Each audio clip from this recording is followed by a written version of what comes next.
untuk mengucapkan selamat tahun baru 2023. Jadi tuan-tuan dan puan, kita harap kita semua lebih baik lagi di tahun ni. Seperti biasa, tuan-tuan dan puan sudah mengenali kami, Pejabat Penerangan Daerah Bandar Baru yang selalu turun padang, turun ke sini, pantang pagi, sedang dan juga berjumpa dengan kami di lain-lain tempat, lain-lain kawasan, lain-lain mungkin di daerah Bandar Baru. Kami senantiasa menyampaikan hebahan, info-info yang kami sampaikan daripada apa yang kami hebohkan kepada tuan-tuan dan puan sekalian. Walaupun kita tahu sekarang ni cuaca mungkin kita tak mengalami hujan yang lebat, tapi kita bimbang juga sekali-sekala mungkin hujan akan turun kembali. Macam semalam pun Met Malaysia ada menyatakan daerah Bandar Baru akan mengalami hujan lebat dan juga ribut petir. Jadi kita sentiasa berjaga-jaga, ambil langkah berjaga-jaga agar tidak berlakulah banjir-banjir ataupun kerosakan harta benda ataupun barang kita lah. Jadi kita ambil langkah berjaga-jaga. Jadi pada pagi ni ada sedikit hebahan daripada kami. Kami ke sini jadi sedikit hebahan berkenaan dengan tindakan penguatkuasaan terhadap kandungan berita palsu berunsur 3R, iaitu religion, race dan royalty.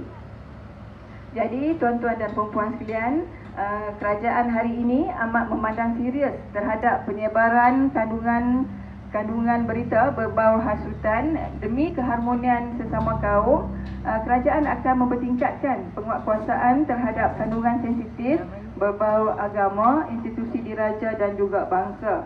Jadi semua rakyat Malaysia adalah dipohon akan dapat melaporkan sebarang kandungan negatif yang dimuat naik di media sosial kepada Suruhanjaya Komunikasi dan Multimedia MCMC melalui aplikasi WhatsApp di nombor 016-220-6262 atau email kepada mediasocial@mcmc.gov.my.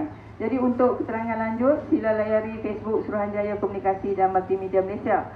Jadi tuan-tuan dan puan boleh ambil harap maklumlah kalau ada apa-apa berita yang tidak benar ataupun berita palsu, kabar angin. Jadi tuan-tuan bolehlah email ke email yang telah saya sebutkan tadi dan juga nombor WhatsApp, nombor telefon yang sebentar tadi. Jadi baik tuan-tuan dan puan, seperti saya maklumkan tadi walaupun kita tak mengalami banjir, jadi sedikitlah saya nak buat juga hebahan pada pagi ini berkenaan dengan hebahan banjir. Jadi kawasan kita mungkin merupakan kawasan berisiko untuk dinaiki air. Jadi sehubungan itu tuan-tuan dan puan diingatkan untuk sentiasa peka dengan keadaan cuaca dan sentiasa dapatkan maklumat terkini berkaitan banjir. Dan seterusnya, simpan dokumen penting dan barang berharga di dalam bekas kedap air. Periksa lubang air seperti longkang, saluran najis, bersihkan halangan dan pastikan ia tertutup rapat supaya air banjir tidak masuk melaluinya.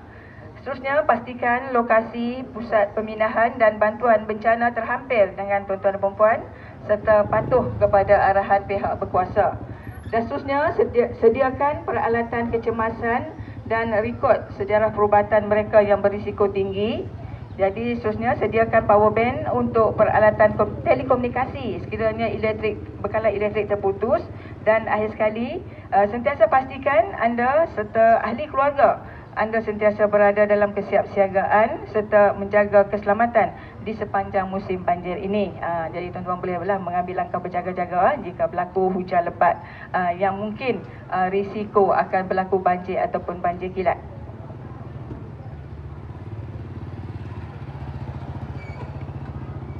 Dan hebahan seterusnya, sedikit hebahan berkenaan dengan langkah pencegahan denggi. Jadi berikutan kemungkinan peningkatan kes demam denggi di seluruh negeri Kedah. Semua penduduk dinasihatkan untuk mengambil langkah-langkah berikut bagi mencegah demam denggi. Yang pertama, periksa dan hapuskan tempat-tempat pembiakan nyamuk Aedes di dalam dan di luar rumah. Tutup bekas takungan air dengan sempurna atau masukkan ubat pembunuh jentik-jentik.